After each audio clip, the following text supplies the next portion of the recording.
जय हिंद साथियों, आप सभी का आपके अपने परिवार आसमा सिविल एकेडमी के इस डेली करंट अफेयर्स पे मैं इशार अहमद आप सभी का पुरजोर स्वागत और अभिनंदन करता हूं और आशा करता हूं कि नए साल में आप नए तरीके से बेहतर तरीके से प्लानिंग करके आप जो है अच्छी तरह से तैयारी कर रहे हैं और एक युद्ध स्तर पे अपना प्रिपरेशन लेकर आ रहे हैं। तो मेरे प्रिय साथियों, आज का जो हमारा करंट अफेयर होगा वो 2 जनवरी का होगा, जो कि बहुत ही इंपॉर्टेंट है हमारे एग्जाम के लिए, चाहे वो सीजीपीएससी हो, एसएससी हो, रेलवे हो, बैंकिंग हो, व्यापम हो, किसी भी एग्जाम के लिए ये करंट अफेयर महत्वपूर्ण होने वाला है। तो वीडियो में शुरू से अंत तक बने रहें। अगर चैनल में नए हैं तो चैनल को सब्सक्राइब कर लें और पहले से अगर इस चैनल में है तो मेरे प्रिय साथियों इस वीडियो को शेयर जरूर करिएगा। तो चलिए ज्यादा समय ना लेते हुए अपना सत्र प्रारंभ करते हैं। आइए, आज की पॉजिटिविटी ये है कि जो गिरकर उठने की ठानते हैं वही जीत के पन्नों में नाम लिखाते हैं। मेरे प्रिय साथियों याद रखिएगा, जो बीता हुआ साल गया वो गया, आगे आने वाला जो हमारा साल है वो परिपक्व और बेहतर होने वाला है। यही मानसिकता के साथ हमें आगे बढ़ना है और अपनी तैयारी को बेहतर से और बेहतर बनानी है और इस साल एक पोस्ट तो ले ही लेना है। ठीक है, आशा करता हूं मेरी बातें आप लोगों को समझ में आ गई होगी। चलिए अपना सत्र प्रारंभ करते हैं। प्रधानमंत्री नरेंद्र मोदी जी ने किस योजना के तहत संपत्ति कार्ड वितरित करेंगे? ठीक, तो स्वामित्व योजना के तहत संपत्ति कार्ड वितरित होगा। यामिनी चंदेल ने सही आंसर दिया है, सूर्या ठाकुर ने सही आंसर दिया है, रोशनी देवांगन ने सही आंसर दिया है, कल्याण साहू ने सही आंसर दिया है। और मेरे प्रिय साथियों सहपाठियों, आप लोग भी जो है कमेंट जरूर करा करिए। लास्ट में जो प्रश्न पूछा जाता है वो इंपॉर्टेंट होता है। ठीक है, तो चलिए आगे बढ़ते हैं आज के प्रश्न की ओर। विश्व अंतर्मुखी दिवस कब मनाया जाता है? आप सभी को पता है कि अंतर्मुखी का मतलब क्या होता है, तो आप सभी को पता है तो मैं भी बता देता हूं। अंतर्मुखी वो व्यक्ति को कहते हैं जो खुल के बात बोलते नहीं है, अपने अंदर बात रखते रहते हैं, है ना। इंट्रोवर्ट कहा जाता है इन्हें इंग्लिश में।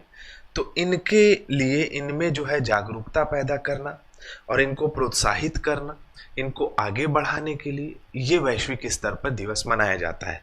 तो आपके इर्द गिर्द भी अगर कोई अंतर्मुखी व्यक्ति हो तो उसको सपोर्ट करें, उसको मतलब कहा जा सकता है समाज की मुख्य धारा से जोड़ने के लिए पुश करें और उनको खोलेंगे कैसे कि उनको जो है प्रोत्साहित करिए। ठीक है, तो ये भावना उनके मन में जरूर पैदा करिए। ठीक है, चलिए आगे बढ़ते हैं। जनवरी 2025 से जनवरी 2026 की अवधि के लिए great place to work institute वैश्विक संस्थान है, ये great place to work institute है ना। ये वैश्विक स्तर पर कार्य क्षमताओं का आकलन करके संस्थाओं का रेटिंग जारी करती है। द्वारा निम्नलिखित में से किस कंपनी को प्रतिष्ठित ग्रेट प्लेस टू वर्क मतलब बहुत अच्छी सुसज्जित व्यवस्था वहां है इस प्रकार से का दर्जा दिया है? तो किसे दिया गया है? तो मैं आप सभी को बता दूं, स्टील अथॉरिटी ऑफ इंडिया मतलब सेल को ये प्राइज प्रदान किया गया है इस वैश्विक संस्थान के द्वारा, भारतीय संस्थान को। अगर हम बात करें steel authority of India limited, जनवरी 2025 से जनवरी 2026 तक के लिए great place to work institute India का ग्रेट प्लेस टू वर्क का दर्जा दिया गया है। सेल को दूसरी बार यह प्रमाणन मिला है। यह पहले दिसंबर 2023 से 2024 तक के लिए उन्हें दिया गया था।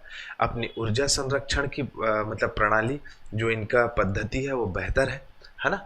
उसके बाद नियोक्ताओं के द्वारा उत्कृष्ट कर्मचारी तैयार करने की मान्यता प्रदान करता है ये संस्था। मतलब कहने का मतलब ये है मेरे प्रिय साथियों कि सेल जो है अपने जितने भी एम्प्लॉयज़ हैं उनको अच्छी तरीके से उनका स्किल डेवलपमेंट करने के लिए जाना जाता है, उनके लिए सुसज्जित व्यवस्थाओं के लिए जाना जाता है। भिलाई स्टील प्लांट में काम करते होंगे आपके दोस्त के माता पिता या आपके मित्रगण के लोग या आपके कोई मित्र जो है कार्य करता होगा, तो उनसे आप जान सकते हैं। तो बहुत ही फेमस है भिलाई इस्पात संयंत्र छत्तीसगढ़, जो कि सेल की ही एक कहा जा सकता है कि इस्पात संयंत्र में शामिल है एकीकृत रूप से। भिलाई स्टील प्लांट संयंत्र छत्तीसगढ़, दुर्गापुर इस्पात संयंत्र पश्चिम बंगाल, राउरकेला बोकारो है ना झारखंड वाला, और बर्नपुर स्टील प्लांट पश्चिम बंगाल। ऐसे ही एग्जाम में सीधा पूछता है कि निम्नलिखित में से कौन सा स्थान कहाँ है, तो ये आप लोगों के लिए स्टैटिक पोर्शन याद करने के लिए बहुत ही महत्वपूर्ण है। ठीक है। उसके बाद निर्माण कार्य की बात करें तो जैसे स्ट्रक्चरल स्टील जो बनाया जाता है वो किस लिए बनाया जाता है, इस सेल के द्वारा।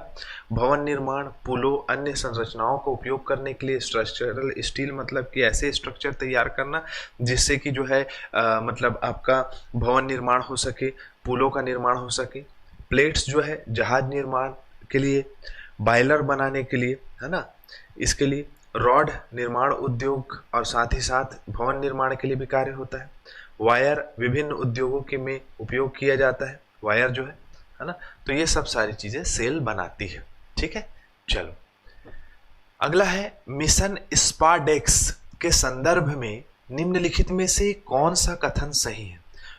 विच of the following statement is correct with reference to mission SpaDeX. इसे इसरो ने लॉन्च किया है। अच्छा, इसे PSLV C60 रॉकेट से लॉन्च किया जाएगा। ये दोनों कथन सही है। मतलब क्या हो जाएगा, 1 और 2 दोनों सही है। नीचे दिए गए कोट का प्रयोग करके सही उत्तर दीजिए। ऐसे प्रश्न आने लग गए हैं, इसीलिए ऐसे प्रश्न अब से रखे जाएंगे। नए साल की शुरुआत नए तरीके से। तो ये पता होना चाहिए कि इसे इसरो के द्वारा लॉन्च किया गया है और PSLV C60 रॉकेट से इसे लॉन्च किया जाएगा। अब ये है क्या, तो मेरे प्रिय साथियों, भारत का एक बहुत ही व्यापक और बहुत ही शानदार जो है ये परीक्षण है जिसमें डॉकिंग किया जाएगा। डॉकिंग क्या होता है, तो docking in the sense 2 satellites को, अंतरिक्ष आपके उपकरणों को एक साथ जोड़ना। कहाँ ले जाकर, तो अंतरिक्ष में ले जाकर। ऐसा करने वाले अभी सिर्फ और सिर्फ देखेंगे तो संयुक्त राज्य अमेरिका, चीन और जो है आपका एक देश और होगा, हाँ रूस, संयुक्त राज्य अमेरिका, चीन, ये 3 देश है। अब भारत भी हो जाएगा। डॉकिंग क्यों महत्वपूर्ण है, मतलब अगर कोई यंत्र या कोई जो है सैटेलाइट अगर अंतरिक्ष में मतलब छोड़ा गया है तो वो जो आपका उपग्रह रहेगा, जो आपका सैटेलाइट रहेगा, उसकी कार्य क्षमता में वृद्धि हो जाती है जिससे कि टेक्नोलॉजिकली हम सशक्त हो जाते हैं और बेहतर तरीके से। ठीक है। तो हमें इसरो के द्वारा, भारतीय अंतरिक्ष अनुसंधान संगठन के द्वारा ये देखने को मिलेगा। इसरो 15 अगस्त 1969 मतलब 1969 में इसकी स्थापना हुई है। 69 में बेंगलुरु कर्नाटक में मुख्यालय है। विक्रम साराभाई संस्थापक रहे, एस सोमनाथ इसके अध्यक्ष रहे। क्लियर है। चलो अगला प्रश्न हमारे स्क्रीन पे ये रहा। निम्नलिखित में से किस वन्य जीव अभ्यारण्य में देश की पहली फिशिंग कैट कलरिंग परियोजना का उपयोग किया जा रहा है। अगर आप लोग मतलब इंद्रावती नदी क्षेत्र के आसपास, मतलब कि आपका कहा जा सकता है दंतेवाड़ा बस्तर अंचल में रहने वाले बच्चे हैं तो इस फिशिंग कैट को जानते होंगे। नहीं तो महानदी तटीय क्षेत्र, मतलब आपका कहा जा सकता है कि जांजगीर चांपा और नदी प्रवाह क्षेत्र में जहाँ पर मछलियाँ उपलब्ध हो जाती हैं उस जगह ये फिशिंग कैट बहुत पाई जाती है। ठीक है। तो वैसे ही ये कोरिंगा वन्य जीव अभ्यारण्य जो कि आंध्र प्रदेश में स्थित है, यहाँ पर इस फिशिंग कैट के लिए जो है क्या किया जा रहा है, ये कॉलरिंग परियोजना आपका लाई जा रही है जिसमें इनकी जीवन दिनचर्या को मेजर किया जाएगा, देखा जाएगा। ऐसे रहती है, जो पालतू बिल्ली रहती है ना घर की, मतलब घर की जो देसी पालतू बिल्ली है उससे 2 गुना आकार होता है इनका। और इसी को तेंदुआ आ गया करके गांव में जो है बहुत सारी मतलब मिथ पैदा कर देते हैं, लेकिन ऐसा रहता नहीं है। ये जंगली बिल्ली है, ये फिश बेसिकली जो है आपका मछलियाँ ज़्यादा खाती हैं। वैज्ञानिक नाम क्या है इसका, प्रियोनेरुलस, क्या है भाई, प्रियोनेलुरस विवरिनस। ठीक है, ऐसे मंत्र जैसे नाम रहता है इनका। ठीक है, साइंटिफिक नेम। तो ये प्रजाति और इनका फैमिली है। ठीक है। चलो, फिशिंग कैट एक सामान्य घरेलू बिल्ली के आकार से लगभग 2 गुने आकार की होती है। मछलियां शिकार करने के लिए जानी जाती है। मछली पकड़ने वाले पंजे आंशिक रूप से जालदार होते हैं, मतलब इनका पंजा जो है अब कुदरत ने बनाया है तो वैसे ही रहता है, मछली पकड़ने के लिए आसान। ठीक है, तो इनके लिए परियोजना लाई जा रही है। ठीक है। चलो, भारत के किस राज्य ने सीनियर राष्ट्रीय पुरुष हैंडबॉल चैंपियनशिप का खिताब जीत लिया है? ऐसा पहली बार हुआ है 17-18 सालों में। ऐसा वाला गाना सुने हो क्या? नहीं सुने हो? मैं भी नहीं सुना हूँ, लेकिन किसी गाते सुना हूँ ऐसी हल्का बाथरूम सिंगर से। तो केरल राज्य जो है चंडीगढ़ को 34-31 से हराया है। हैंडबॉल फेडरेशन के द्वारा कराया गया था। हैंडबॉल की नेशनल लेवल की ये प्रतियोगिता थी जिसमें चंडीगढ़ हारा और केरल जीत गया है। हैंडबॉल फेडरेशन ऑफ इंडिया जो है 1971 में बना है।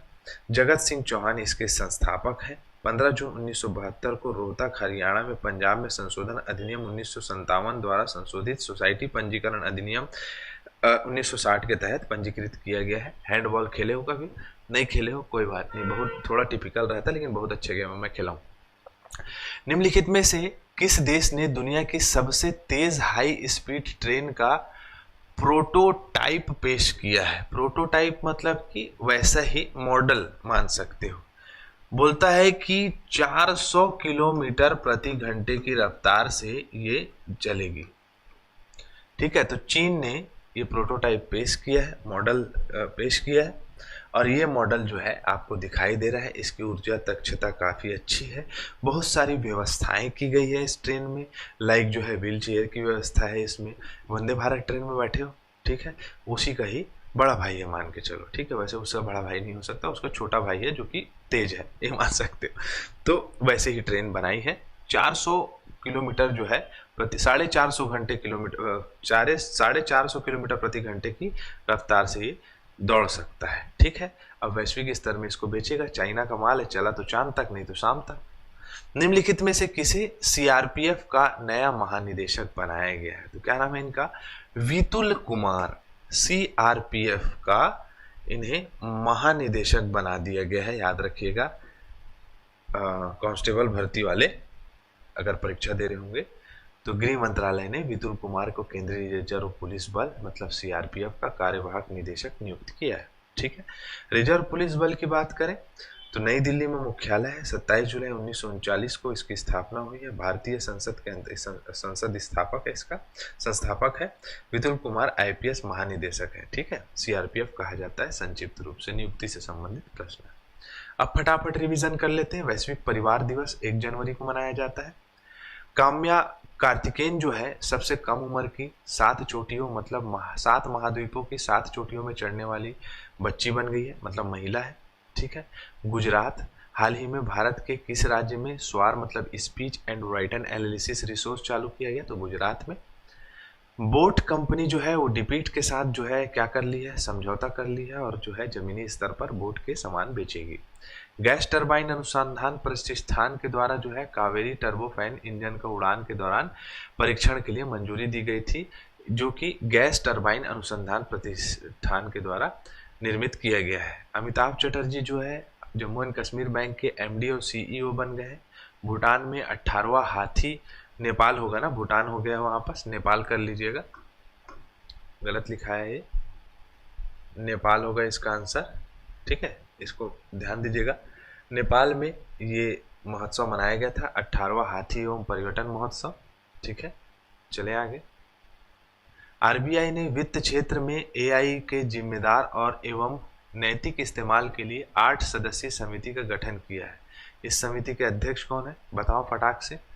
हमारा सत्र यहाँ कंप्लीट होता है। मैं इसी के साथ इजाजत चाहूंगा। जय हिंद, जय भारत।